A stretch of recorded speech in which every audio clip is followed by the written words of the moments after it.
Salam sejahtera dalam kasih Yesus Kristus untuk kita semua. Selamat malam Bapak Ibu Saudara umat Tuhan dimanapun Anda berada. Terima kasih sudah bergabung bersama kami melalui tayangan rohani di live streaming Cornelius Media. Malam ini merupakan malam keempat dari kebaktian kebangunan rohani Gereja Masehi Advent Hari ke-7 Daerah Misi Nusa Utara bekerja sama dengan Yayasan Cornelius dengan tema Happiness with Jesus. Kami berharap saudara sekalian ada dalam kondisi yang baik dan sehat, dan kami percaya Anda akan menerima berkat Tuhan dengan mengikuti seluruh rangkaian acara rohani ini yang telah kami tayangkan dari malam ke malam. Jika Anda merasa diberkati, mari bagikan atau share berkat rohani ini melalui link YouTube maupun Facebook Cornelius Media ini kepada teman, sahabat, dan keluarga Anda di mana saja. Malam ini kita akan mendengarkan tips dengan judul 10 Komitmen Rumah Tangga Bahagia yang akan dibawakan oleh Ibu Gladys Mamesa. Kita akan diberkati dengan lagu pujian dari Jemaat Baoleu. Bapak Ibu Saudara umat Tuhan, pada malam ini kami memiliki ruang doa khusus bagi Anda yang bergumul maupun memiliki beban berat dan rindu untuk didoakan. Untuk itu Anda dapat menuliskan usulan doa Anda di kolom chat atau komentar yang tertera di Facebook atau YouTube ini. Dan malam ini doa akan dibawakan oleh hamba Tuhan Pendeta Jeffy Muaya KVM. Dan pembahasan firman Tuhan pada malam ini akan disampaikan oleh hamba Tuhan Pendeta William Swukala MTH. Mari kita ikuti KKR ini dengan menyanyi lagu buka yang akan dipandu oleh Praise Team dan akan dibuka dengan doa oleh Grace-La Lumoa AB.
Mari kita berdoa.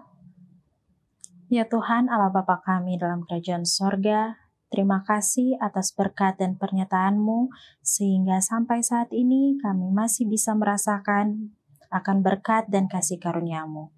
Ya Tuhan, pada malam ini, pada malam keempat ibadah KKR.net Bahagia Bersama Yesus, kiranya Tuhan menuntun seluruh ibadah pada malam hari ini. Terutama untuk para pembicara malam hari ini, yaitu Ibu Gladys Swukala yang akan membawakan tips dan yang akan membawakan firman-Mu, Pendeta William Swukala. Kiranya Tuhan mencurahkan Roh Kudus sehingga kedua hamba-Mu ini dapat berbicara dan itu hanya dari kuasa Roh Kudus-Mu saja. Ya Tuhan, seluruh ibadah kami serahkan kepada-Mu. Terima kasih Engkau telah menjawab dan mendengar doa kami. Amin. Selamat malam sahabat-sahabat KKR.net dimanapun berada. Salam sejahtera dari Tuhan kita Yesus Kristus. Shalom. Di malam yang keempat ini, mari kita ikuti kembali tips-tips rumah tangga bahagia. Dengan judul 10 Komitmen Rumah Tangga Bahagia. Sahabat KKR.net, kunci sebuah perkawinan yang sehat adalah memiliki komitmen yang kuat dalam membangun pernikahan bersama pasangan. Saat ini, banyak sekali terjadi kehancuran dalam rumah tangga atau perceraian. Oleh karenanya, mari kita lihat 10 komitmen perkawinan supaya rumah tangga kita langgeng sampai maut memisahkannya. Komitmen yang pertama, memberi cinta yang terbaik pada pasangan dibanding kepada orang tua dan anak.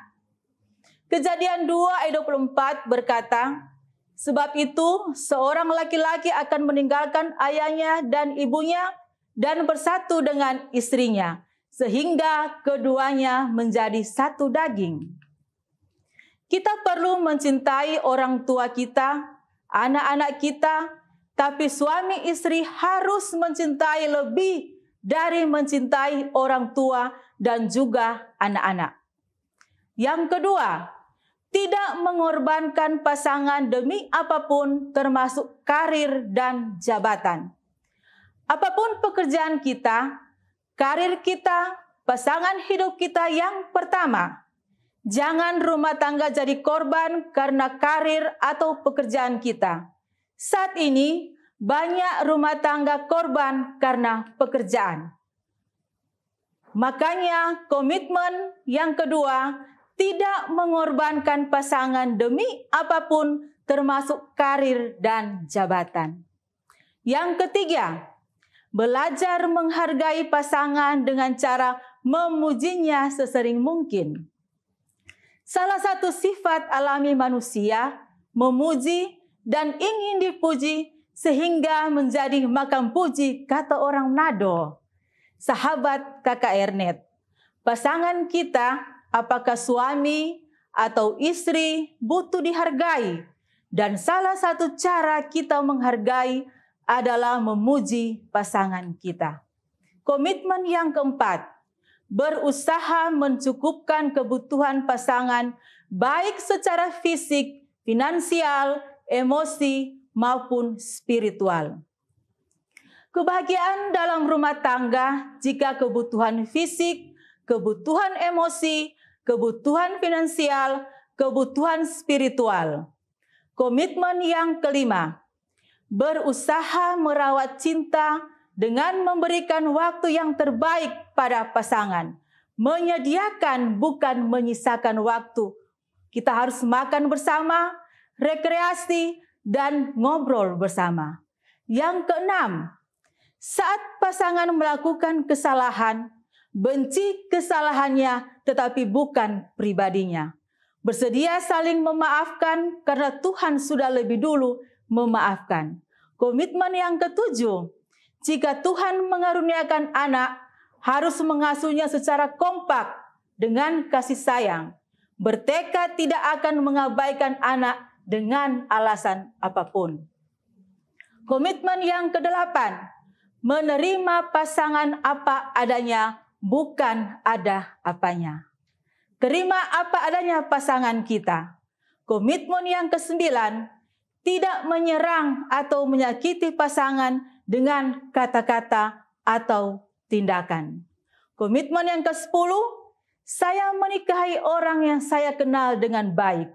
Karena itu, saya akan berusaha setia kepadanya. 1 Korintus 1 ayat 10 berkata, tetapi aku menasihatkan kamu saudara-saudara, demi nama Tuhan kita Yesus Kristus, supaya kamu seia sekata dan jangan ada perpecahan di antara kamu. Tetapi sebaliknya, supaya kamu erat bersatu dan sehati sepikir.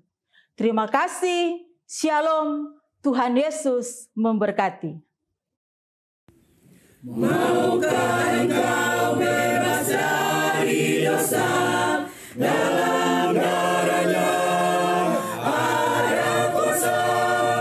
Maukah engkau lawan kejahatan, kuasa aja di darah-Nya. Ada kuasa, kuasa yang ajaib di dalam darah-Nya. Ada kuasa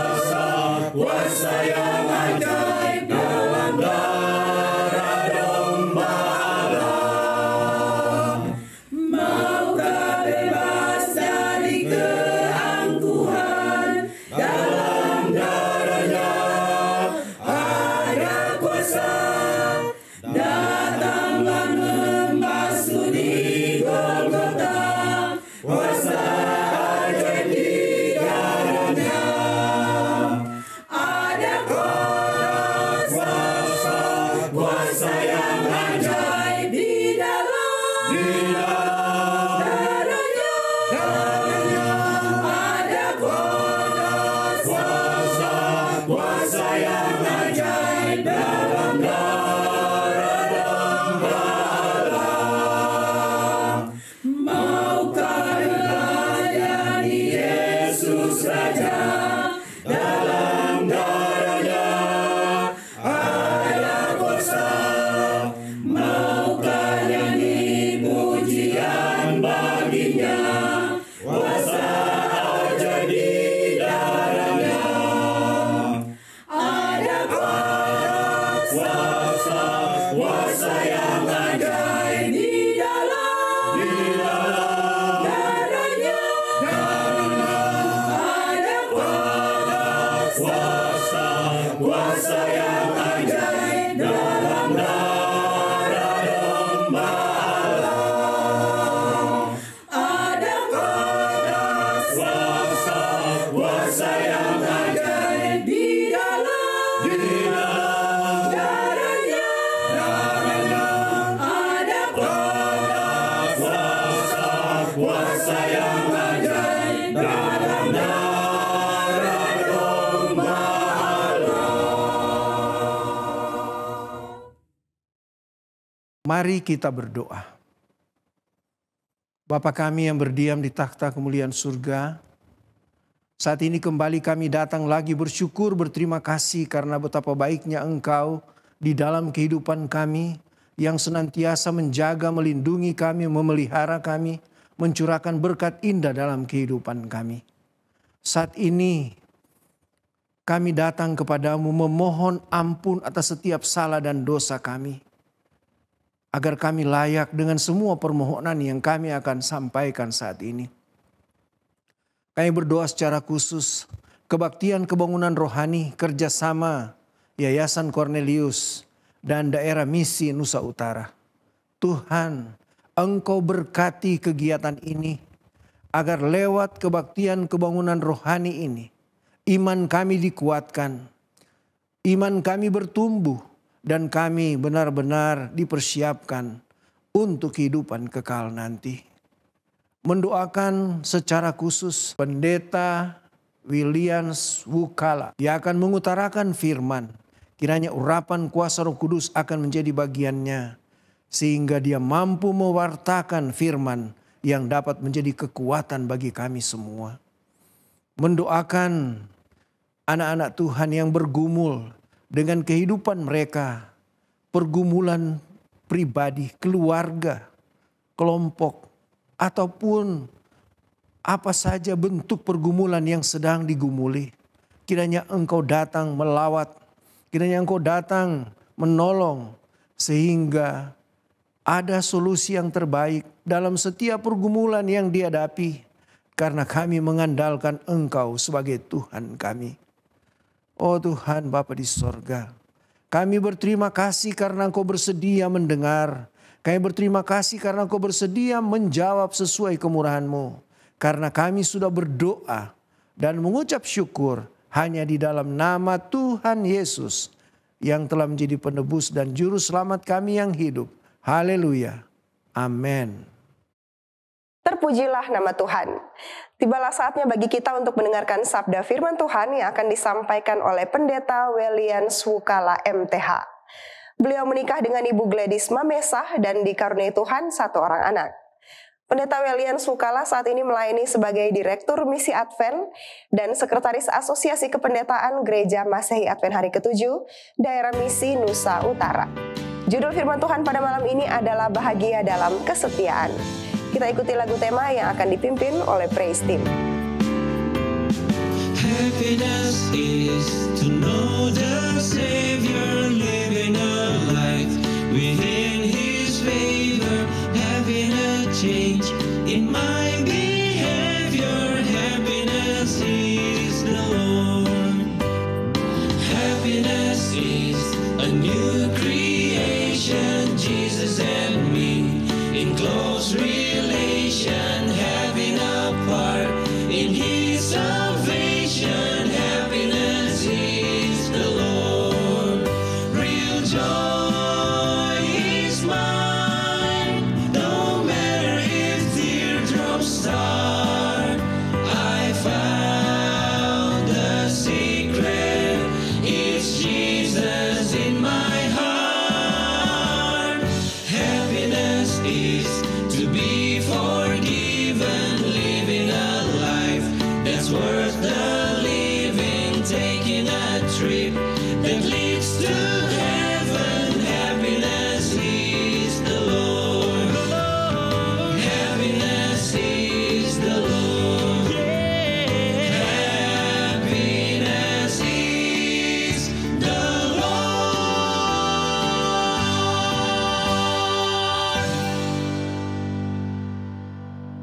Selamat malam, sahabat-sahabat KKRNet dimanapun berada. Salam sejahtera dari Tuhan kita Yesus Kristus. Shalom. Senang kita boleh berjumpa lagi di malam hari ini dalam kebaktian Kebangunan Rohani Net Yayasan Cornelius bersama dengan Gereja Masih Advent Hari ke-7 Daerah Misi Nusa Utara dengan tema Bahagia Bersama Yesus.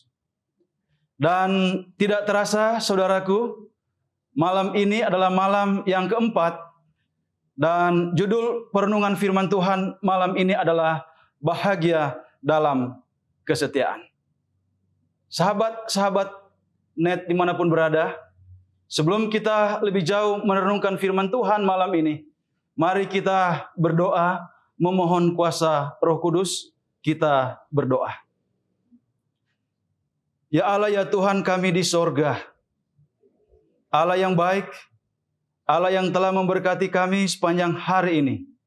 Dan di malam ini, Engkau mempertemukan kami kembali dalam kebaktian Kebangunan Rohani Net Yayasan Cornelius bersama Gereja Masih Advent Hari ke-7 Daerah Misi Nusa Utara. Dan malam ini Bapa, di saat kami akan merenungkan firman-Mu, kebutuhan terbesar kami adalah kuasa Roh Kudus. Hadirlah di dalam hati kami masing-masing, sehingga firman yang akan kami renungkan bersama dapat menolong kami untuk kami semakin setia kepada Tuhan. Berfirmanlah Tuhan, kami rindu mendengarkan kekuatan firman-Mu. Di dalam nama Yesus Juru Selamat kami berdoa. Amin. Bahagia dalam kesetiaan. Semua manusia pasti mau bahagia. Atau apakah ada di antara kita malam ini yang tidak mau bahagia? Dipastikan itu tidak ada. Bahwa semua orang ingin bahagia. Nah, pertanyaan penting bagi kita malam ini, apa itu bahagia?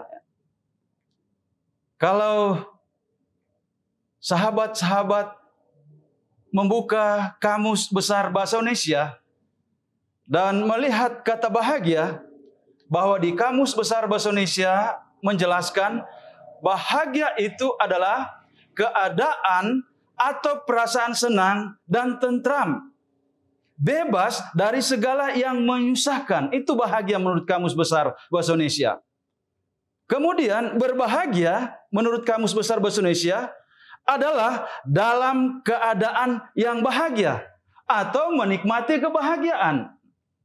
Sementara kebahagiaan itu dalam Kamus Besar Bahasa Indonesia itu adalah kesenangan dan ketentraman hidup lahir maupun batin. Jadi bahagia dalam kesetiaan adalah perasaan senang jika kita setia.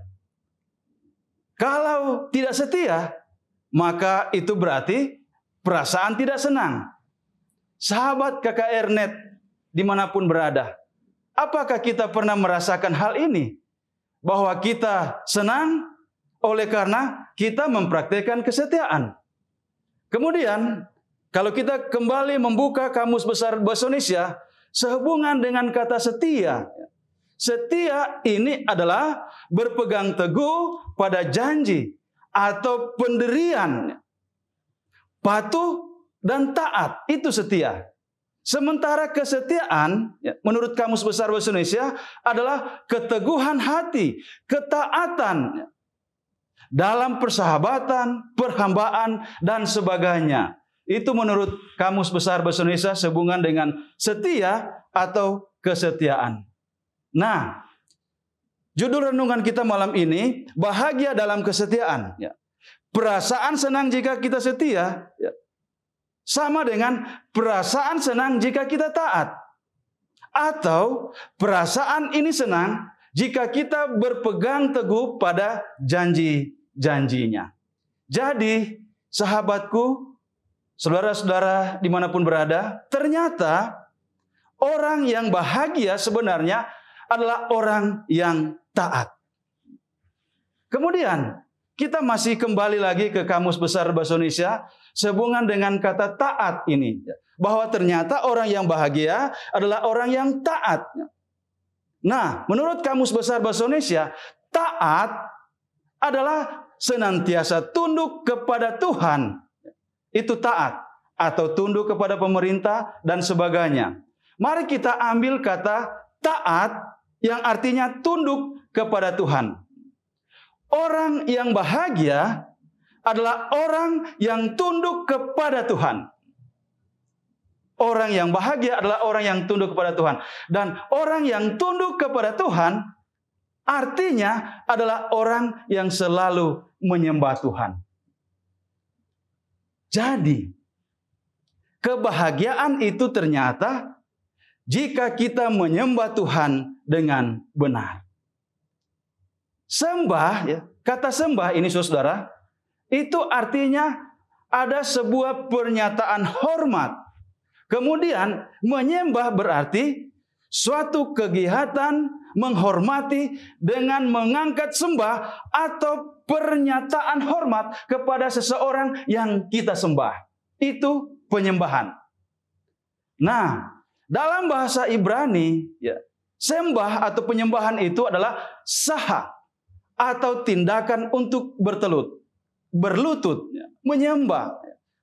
Sementara dalam bahasa Yunani, proskineo, yang artinya tindakan untuk bersujud. Jadi, orang yang tunduk kepada Tuhan adalah orang yang selalu menyembah Tuhan. Kemudian di dalam Yohanes 4 ayat 24, Allah itu roh. Dan barang siapa menyembah Dia, harus menyembah dalam roh dan kebenaran. Jadi, sembahlah Dia dalam roh dan kebenaran. Yohanes 4 ayat 24. Saudara-saudaraku dimanapun berada, sembah Tuhan dalam roh dan kebenaran.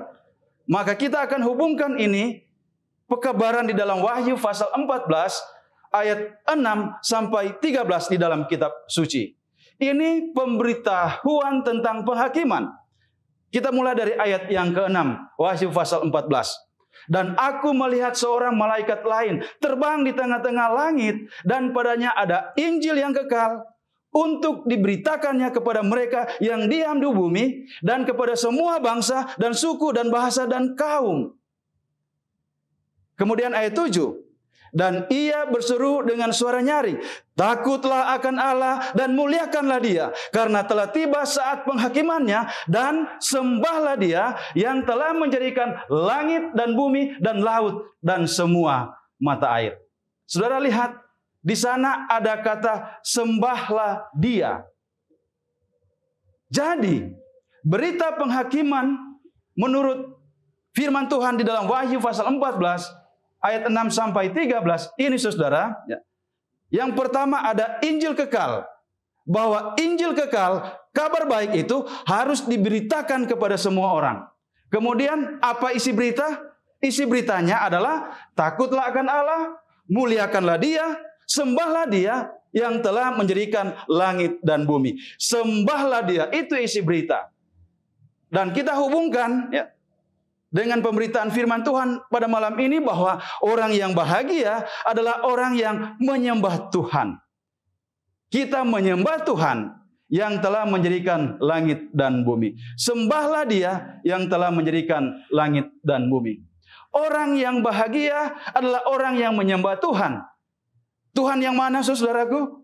Tentunya Tuhan yang telah menjadikan langit dan bumi. Pertanyaannya, apakah benar Allah, Tuhan yang kita sembah sekarang ini adalah Allah yang menjadikan langit dan bumi? Jawabannya di dalam firman Tuhan. Alkitab di dalam Kejadian 1 ayat yang pertama, pada mulanya Allah menciptakan langit dan bumi. Kemudian Ibrani 1 ayat yang ke-10 dalam Perjanjian Baru, ya. Dan pada mulanya, ya Tuhan, Engkau telah meletakkan dasar bumi dan langit adalah buatan tangan-Mu. Dua ayat ini baik di dalam Perjanjian Lama maupun di dalam Perjanjian Baru menjelaskan bahwa Tuhanlah Allah yang kita sembah saat ini adalah Allah yang benar-benar menjadikan langit dan bumi. Kalau itu adalah Allah yang menjadikan langit dan bumi, Maka berita penghakiman, kabar baik malam ini di dalam kitab Wahyu tadi menjelaskan bahwa kita harus menyembah Allah itu. Karena Allah itu adalah Allah yang menyembah, Allah yang menjadikan langit dan bumi. Pertanyaannya adalah, bagaimana cara menyembah Allah pencipta langit dan bumi yang benar sesuai dengan petunjuk firman Allah supaya kita menjadi orang yang berbahagia di dunia ini? Bahwa kita harus menyembah Allah pencipta langit dan bumi, tapi kita menyembah Allah pencipta langit dan bumi itu dengan cara yang benar. Caranya bagaimana? Dan sahabat Kakak Ernest dimanapun berada, ini adalah hal yang sangat penting. Firman Tuhan di dalam Kejadian 2 ayat 1 dan 2. Demikianlah diselesaikannya langit dan bumi dan segala isinya. Ketika Allah pada hari ke-7 telah menyelesaikan pekerjaan yang dibuatnya itu, berhentilah ia daripada segala pekerjaannya pada hari yang ke-7 itu. Kemudian ayat 3. Lalu Allah memberkati hari ke-7 itu dan menguduskannya, karena pada hari itulah ia berhenti dari segala pekerjaan penciptaan yang telah dibuatnya itu. Jadi saudara-saudaraku, Sabat menurut Alkitab adalah pusat perbaktian. Berbicara tentang perbaktian, ini berarti berbicara tentang penyembahan kita. Bahwa orang yang taat adalah orang yang mau menyembah Tuhan. Sabat adalah pusat perbaktian kita kepada Allah. Peringatan atas penciptaan yang menyatakan sebab musabab mengapa Allah harus disembah. Oleh karena ia pencipta dan kitalah ciptaannya. Oleh karena itu, saudara-saudaraku, Sabat menjadi dasar utama fondasi perbaktian kita yang benar kepada Tuhan.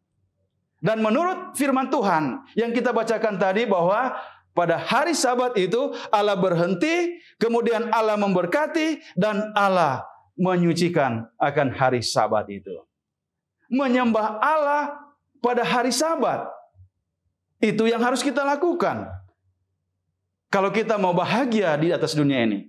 Tapi pertanyaannya, sampai kapan penyembahan Allah pencipta langit dan bumi pada hari Sabat itu yang harus kita lakukan di dalam kehidupan kita di atas dunia ini? Sampai kapan?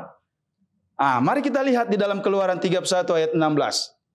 Maka haruslah orang Israel memelihara hari Sabat dengan merayakan Sabat turun-temurun menjadi perjanjian kekal. Ada kata Israel. Orang Israel.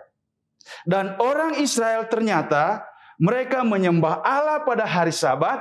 Kemudian perintahnya dari orang Israel ini menyembah Allah pada hari Sabat. Kemudian ini akan terjadi turun-temurun. Terus kepada keturunan-keturunan daripada orang-orang Israel ini. Kemudian pertanyaannya lagi, siapakah orang Israel ini? Jawabannya dalam Kejadian 32 ayat 28. Lalu kata orang itu, namamu tidak akan disebutkan lagi Yakub tetapi Israel.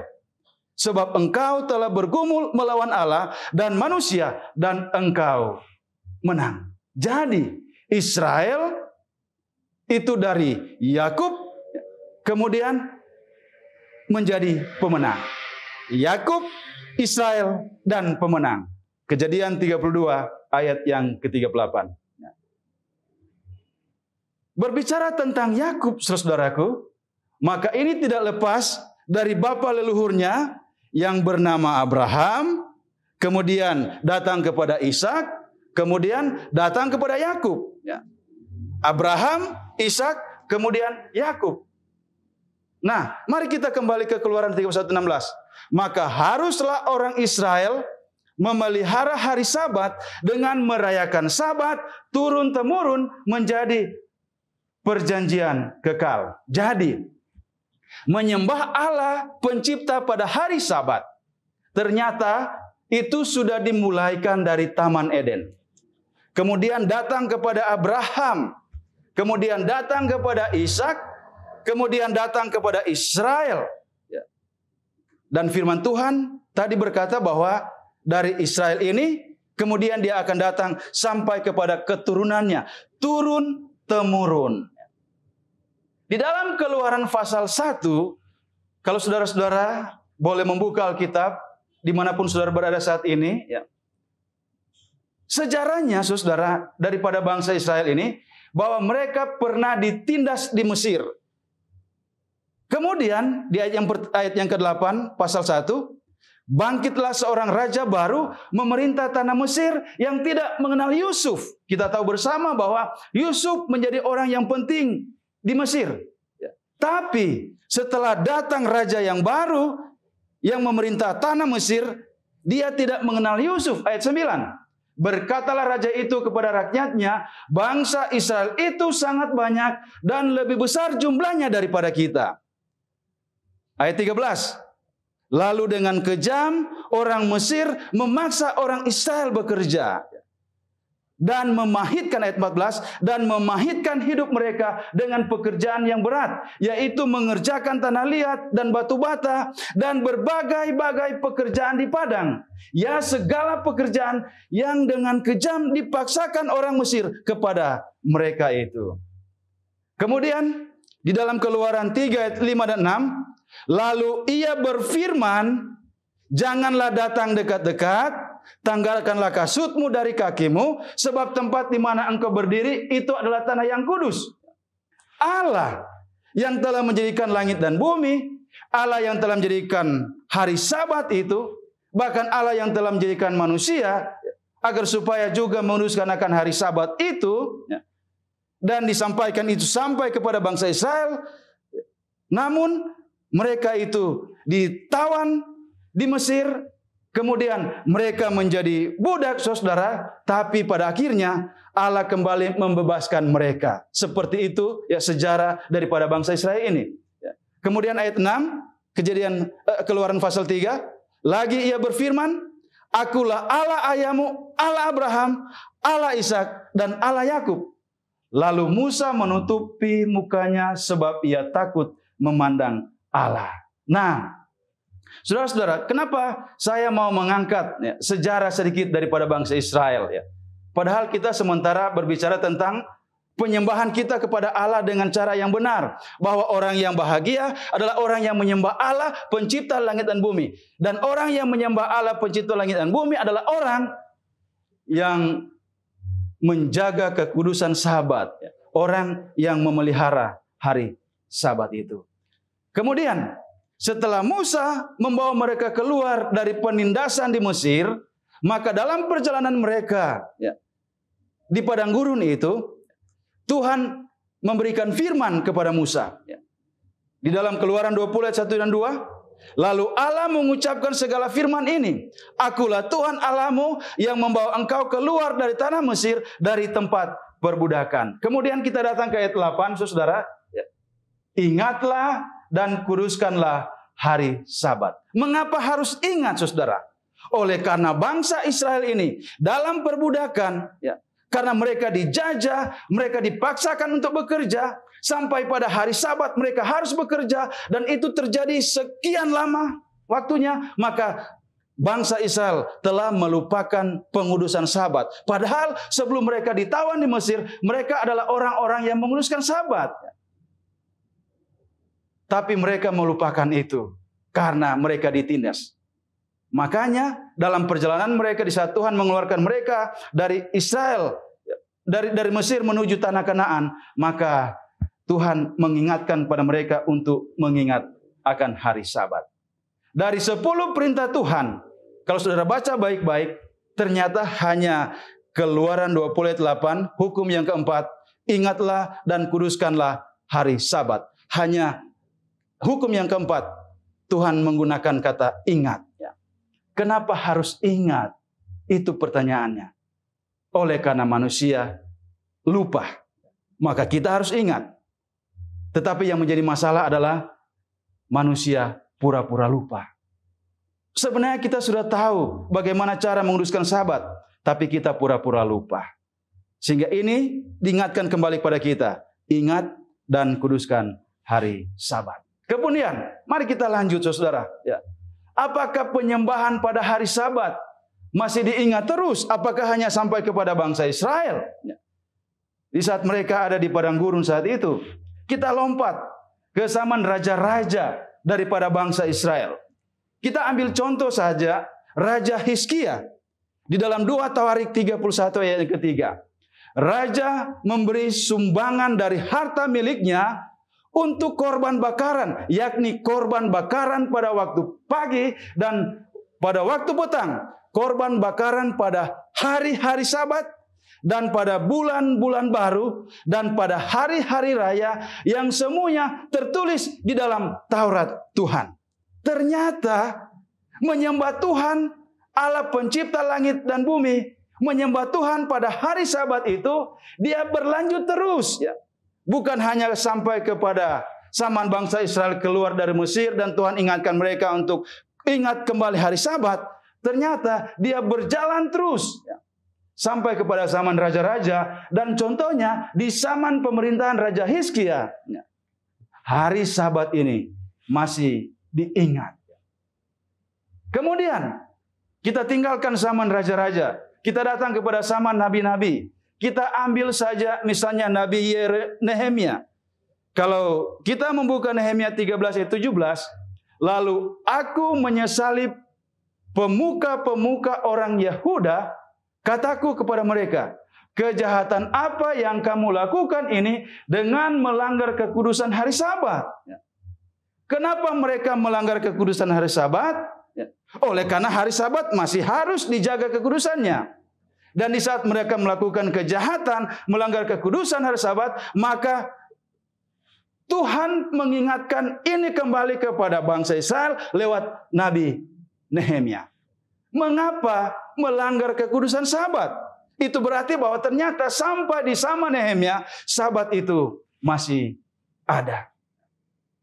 Contoh yang lain di zaman nabi-nabi, Yesaya misalnya. Yesaya 56 ayat 2. Berbahagialah orang yang melakukannya dan anak manusia yang berpegang kepadanya, yang memelihara hari Sabat dan tidak menajiskannya, dan yang menahan diri dari setiap perbuatan jahat. Sampai kepada zaman Yesaya, ternyata pemeliharaan hari Sabat itu ada. Apakah penyembahan pada hari Sabat masih terus diingat? Jangan-jangan hanya sampai kepada zaman Yesaya. Jadi kita sudah mulai tadi, saudara, ya. Kita diingatkan kembali lagi kepada kita, ya. Pelajaran kita yang sudah lewat, menyembah Allah pencipta pada hari Sabat sudah dimulai dari Taman Eden, kemudian Abraham, Ishak, Israel, kemudian datang kepada zaman raja-raja, kemudian nabi-nabi. Ternyata Sabat itu masih diingat. Dan umat-umat bangsa Israel, bahkan manusia, masih menjaga kekudusan hari Sabat itu. Nah, bagaimana dengan zaman Yesus? Kita lompat ke zaman perjanjian baru. Apakah Yesus masih ingat menyembah Allah pencipta pada hari Sabat? Jangan-jangan di perjanjian baru soalnya tidak ada itu hari Sabat.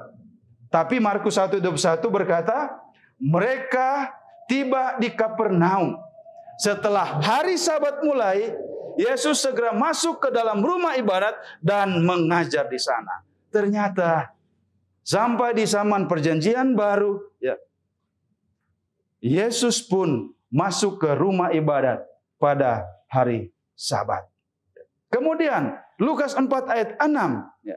Ia datang ke Nazaret, tempat ia dibesarkan. Dan menurut kebiasaannya, pada hari Sabat, ia masuk ke rumah ibadat, lalu berdiri hendak membaca dari Alkitab. Yesus masih tetap menjaga, memelihara kekudusan Sabat itu. Bahkan Lukas 6 ayat 5, kata Yesus lagi kepada mereka, anak manusia adalah Tuhan atas hari Sabat. Jadi ternyata, ya, sejak dari Taman Eden, kemudian perjalanan manusia di atas dunia ini, sampai kepada Yesus, penyembahan kepada Allah pencipta langit dan bumi, menyembah Allah pada hari Sabat, masih tetap berlaku sampai kepada zaman Yesus. Yesus tetap ingat menyembah Allah pencipta langit dan bumi pada hari Sabat. Dan pertanyaan penting bagi kita malam ini, saudara-saudaraku dimanapun berada, bagaimana dengan kita? Ternyata sejak dari Taman Eden, sejak dari dunia ini diciptakan, manusia diciptakan, ditempatkan di atas dunia ini, di atas bumi ini. Bahkan sampai kepada zaman Yesus, Sabat itu tetap diingat. Bagaimana dengan kita saat ini? Siapakah Yesus bagi kita? Dan kita ketahui bersama, kita percaya bersama bahwa Yesus adalah juru selamat kita. Kemudian kita mengaku bahwa kita adalah orang Kristen. Kita adalah pengikut Kristus.